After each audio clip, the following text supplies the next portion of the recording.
வணக்கம். நான் உங்களில் ஒருவன். நம்ம இன்றைக்கி பார்க்க போகிற இடம் திருநெல்வேலி மாவட்டம் ஜங்ஷன்லேருந்து டவுனுக்கு போகிற வழியில் வஉசி மணிமண்டபத்தை தான் பார்க்க வந்திருக்கோம். கார்ப்பரேஷன் ஆஃபீஸுக்கு எதிர்த்தாப்புல இந்த மணிமண்டபம் இருக்குது. எல்லோரும் வந்து பாருங்கள். இவருடைய உண்மையான பெயர் வள்ளியப்பன் உலகநாதன் சிதம்பரம் பிள்ளை. திருநெல்வேலி மாவட்டம் ஓட்டப்புராணம் என்ற கிராமத்தில் செப்டம்பர் 5, 1872 இவர் பிறந்தார். இவருக்கு இன்னொரு பேர் உங்கள் எல்லாருக்குமே தெரியும், வஉசி கப்பலோட்டிய தமிழன், செக்கிழுத்த செம்மல் அப்படிங்கிற மாதிரி. இவருடைய அப்பா பேர் பார்த்திங்கன்னா உலகநாத பிள்ளை, அம்மா பேர் பரமாயி அம்மாள். 2 மனைவி இருந்திருக்காங்க. அதில் முதல் மனைவி பேர் வள்ளி அம்மையார், தலப்பசவத்திலே இவங்க இறந்துட்டாங்க. 2வது மனைவி பேர் மீனாட்சி அம்மையார். இவங்களுக்கு 8 குழந்தைகள். உலகநாதன், ஆறுமுகம், சுப்பிரமணியன், வாலேசுவரன், ஞானம்பிகை, வேதவள்ளி, ஆனந்தவள்ளி, மரகதவள்ளி இப்படின்னு 8 குழந்தைகள் இவங்க இருந்திருக்கு. இவர் விஓசி படிப்பு பார்த்திங்கன்னா திருநெல்வேலியில் 14 வயசில் ஆங்கில வழி கல்வியை படிக்கிறதுக்காக எம்டிடி ஸ்கூல், அதாவது எம்டிடி ஹிந்து கல்லூரியில் வந்து இவர் ஆங்கில வழி கல்வியை படித்தார். அதுக்கு முன்னால் தமிழ் வழி கல்வி தான் படித்தார். படித்து முடிச்சுட்டு கொஞ்ச நாள்லேயே நம்ம திருநெல்வேலி தாலுகா ஆஃபீஸில் கொஞ்ச நாள் வேலை பார்த்துருக்காரு. உடனே அவங்க அப்பா நீ போய் திருச்சியில் போய் லா படின்னு சொல்லி அங்கே திருச்சிக்கு அனுப்பிட்டார். உடனே 1894 அவர் லா முடிச்சிட்டாரு. முடித்த உடனே அதுக்கு அடுத்த வருஷமே 1895 அவருடைய சொந்த ஊரான ஓட்டப்படத்துக்கு போய் அங்கே உள்ள மக்களுக்கு இலவசமாக இந்த மாதிரி லா சம்மந்தப்பட்டமான இதெல்லாம் வந்து அவர் பிரச்சனையை இலவசமாக வின் பண்ணி கொடுத்துருக்காரு. இதனால் அங்கே உள்ள போலீஸுக்கும் இவருக்கும் கொஞ்சம் சண்டை வந்துட்டு உடனே அவங்க அப்பா பார்த்தாரு, இனிமேல் நீ இங்கே இருக்க வேண்டாம், நீ தூத்துக்குடியில் போய் வேலை பாரு அப்படின்ட்டார். தூத்துக்குடியில் போய் அங்கே போய் அவர் பெரிய வக்கீலாக மாறிட்டார். அப்போ தான் ட்விஸ்ட்டே இருக்குது, அங்கே தான் ஆரம்பிக்குது பிரச்சனைகளே. அவர் அங்கே போனதுக்கப்புறம் அவர் நிறைய சங்கம் வந்து ஸ்டார்ட் பண்ணார். அதில் முக்கியமாக சுதேசி பிரச்சார சபை, தர்ம சங்க நெசவு சாலை, தூத்துக்குடி கைத்தொழில் சங்கம், சுதேசி பண்டக சாலை, வேளாண் சங்கம், இப்படி வந்து ஒரு 5 சங்கத்தை அவர் உருவாக்குனார். இது எல்லாமே தேசிய நிறுவனத்தை சார்ந்தது தான். இது ஆரம்பித்தவுடன் தான் நிறைய விவரங்கள் வந்து விஓசிக்கு தெரிஞ்சிச்சு. யாரை பற்றி? ஆங்கிலேயர்களை பற்றி. அவர்கள் வந்து நம்ம நாட்டில் வணிகம் மட்டும் செய்ய வரல, நம் நாட்டை கைப்பற்றி நம் செல்வங்களெல்லாம் கொள்ளையடித்து போகிறதுக்காக தான் வந்திருக்காங்க அப்படிங்கிற மாதிரி விஓசிக்கு தெரிஞ்சிச்சு. உடனே விஓசி வணிகத்துறை எதிர்ப்பு தெரிவிக்கிறார். உடனே அந்த நேரத்தில் தான் பிரிட்டிஷ் இந்தியா சுடீம் நேவிகேஷன் கம்பெனி இருந்திருக்கு. அந்த கம்பெனி இந்தியாவுக்கும் இலங்கைக்கும் போயிட்டு வந்துட்டு இருந்தது. அதாவது அந்த ஒரு கப்பல் நிறுவனம் வந்து அங்கே போயிட்டு வந்துட்டு இருந்திருக்கு. அந்த கப்பல் ஆங்கிலேயர் வணிகத்துக்காக மட்டும்தான் போயிட்டு வந்திருக்குன்னு தவிர இந்தியர்களுக்கு முக்கியத்துவம் இல்லை, ஆங்கிலேயருக்கு மட்டும்தான் முக்கியத்துவம். இதனால் விஓசிக்கு பயங்கர ஒரு பெரிய கோவம் வந்துட்டு உடனே விஓசி என்ன பண்ணிட்டாருன்னா இந்தியர்களுக்காக ஒரு கப்பல் நிறுவனத்தை தொடங்கணும் அப்படிங்கிற மாதிரி முடிவு பண்ணினார். உடனே 1906 அக்டோபர் 16 சுதேசி நாவாய் சங்கம் என்ற கப்பல் நிறுவனத்தை பதிவு செய்தார். உடனே விஓசி மற்றும் சங்கத்தின் உள்ள அனைவரும் எல்லாரும் சேர்ந்து நிதி திரட்டி ஒரு 10 லட்ச ரூபா முன்பணம் கட்டி அந்த நிறுவனத்தை பதிவு செஞ்சிட்டாங்க. சரியா? அந்த பதிவு செஞ்ச உடனே இவங்க வந்து ஒரு வாடகைக்கு ஒரு கப்பல் எடுத்து பண்ணலாம் அப்படிங்கிற மாதிரி வெளிநாட்டிலலாம் கேட்டிருக்காங்க. அதில் பிரிட்டிஷ்காரங்களாம் எதிர்ப்பு தெரிவித்து இவங்களுக்கு வந்து அதுவும் உங்களுக்கு கொடுக்கல. உடனே இவர் பார்த்தாரு, இதை விடக்கூடாது அப்படிங்கிற மாதிரி. உடனே நான் வந்து என்ன பண்ணுறேன்னா, நான் வந்து உடனே ஒரு சபதம் எடுத்திருக்காரு.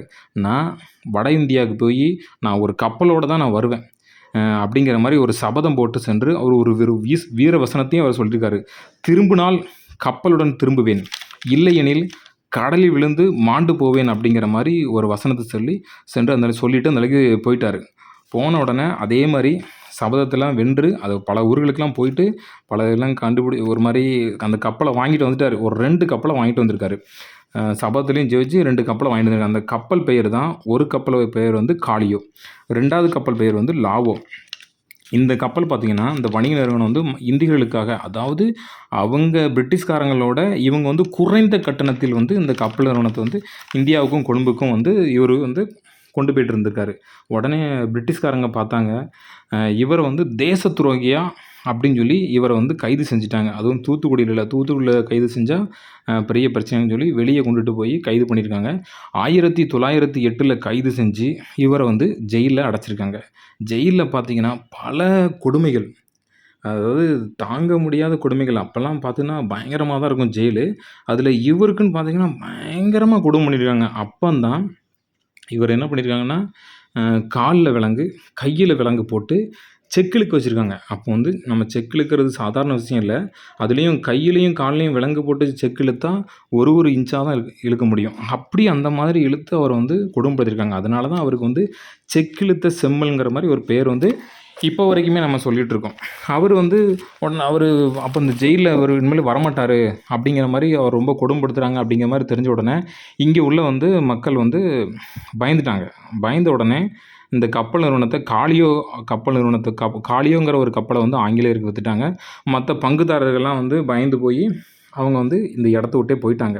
இனிமேல் இந்த இதெல்லாம் இருக்காது அப்படிங்கிற மாதிரி போயிட்டாங்க உடனே. அதுக்கப்புறம் 1912 வந்து இவர் வந்து விடுதலை ஆயிட்டார். அப்புறம் 1936 இவர் வந்து இறந்தும் போயிட்டார். அதுக்கப்புறம் தான் சுதந்திரம் கிடச்சதுக்கு அப்புறம் தான் அந்த தூத்துக்குடி துறைமுகத்துக்கு அவர் பேரை வச்சாங்க. தூத்துக்குடி துறைமுகத்தை உருவாக்குனாங்க. அதுக்கப்புறம் இங்கே உள்ள திருநெல்வேலியில் மணிமண்டபத்தை செல்வி ஜெயலலிதா அம்மையார் வந்து திறந்து வச்சாங்க. இப்படி இவர் வந்து பல மக்களுக்காக பல இதை போராடியிருக்காரு. நான் இப்போ வந்து உங்களுக்கு சொன்னதெல்லாம் கொஞ்சம் தான். இன்னும் ஒரு நிறைய விஷயங்கள் பண்ணியிருக்காரு. நீங்கள் இதெல்லாம் வந்து நீங்கள் நிறையா அவரை பற்றி படிக்கணும். நம்ம பிள்ளைங்களுக்கு வந்து நீங்கள் சொல்லிக் கொடுக்கணும். நம்ம மணிமண்டபத்தை வந்து நீங்கள் கண்டிப்பாக பாருங்கள். அப்புறம் தூத்துக்குடி துறைமுகத்தையும் நீங்கள் போய் பாருங்கள். செப்டம்பர் 5 யாரும் மறந்துடாதீங்க. அவருடைய வந்து முக்கியமான ஒரு நாள். இந்த மண்டபத்தில் வந்து நான் அவருடைய வந்து படக்காட்சிகள் வந்து அவர் கல்யாணம் முடிஞ்சது, அப்புறம் அவர் இறந்தது, அப்புறம் அவருடைய சொந்தக்காரர்கள், நண்பர்கள் இப்படிங்கிற மாதிரி இவருடைய புகைப்படங்கள்லாம் வந்து இது உள்ளே இருக்குது. நீங்கள் இங்கே வரும்போது நீங்கள் கண்டிப்பாக நீங்கள் இது பார்க்கலாம். இவருடைய செக் இழுத்தார்ல, அந்த செக்கை வந்து சென்னையில் வந்து அந்த காந்தி மியூசியத்தில் இப்பவும் வச்சுருக்காங்க. நீங்கள் அங்கே போனீங்கன்னா கண்டிப்பாக அந்த காந்தி மியூசியத்தை நீங்கள் பார்க்கலாம். பிள்ளைங்களுக்கு எல்லாமே வரலாறை சொல்லிக் கொடுங்க. நிறைய விஷயங்கள் நீங்கள் சொல்லிக் கொடுத்தா தான் எல்லாமே தெரியும். செப்டம்பர் 5 மறந்துடாதீங்க. தூத்துக்குடி துறைமுகத்தை போய் பாருங்கள். திருநெல்வேலி வந்தீங்கன்னா அந்த மணிமண்டபத்தை பாருங்கள். தூத்துக்குடிக்கும் துறைமுகத்துக்கும் விஓசி சிதம்பரம் அவருடைய பேர் தான் வச்சுருக்காங்க. இந்த வீடியோ பிடிச்சிருந்தா லைக் பண்ணுங்கள், சப்ஸ்கிரைப் பண்ணுங்கள், சப்போர்ட் பண்ணுங்கள். நன்றி, வணக்கம்.